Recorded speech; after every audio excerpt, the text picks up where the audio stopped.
আসসালামু আলাইকুম। আমি একটি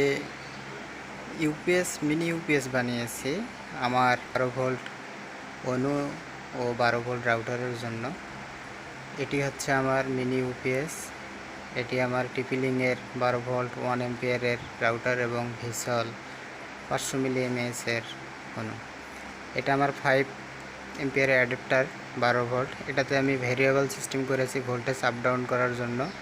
হ্যাঁ, এখন কিন্তু আমার বিদ্যুতের সংযোগ নাই। বিদ্যুতের সংযোগ ছাড়াই চলতেছে প্রায় 4 ঘন্টা যাবত। 4 ঘন্টা চলার পরেও আমার এটা কোনো সমস্যা দেখা দিচ্ছে না। দেখেন, রাউটার চালু আছে এবং ব্যাটারির ভোল্টেজ দেখাচ্ছে 12.1। 12.4 ছিল, এখন 1-এ আসছে। এটা হচ্ছে সেই আমার মিনি ইউপিএস।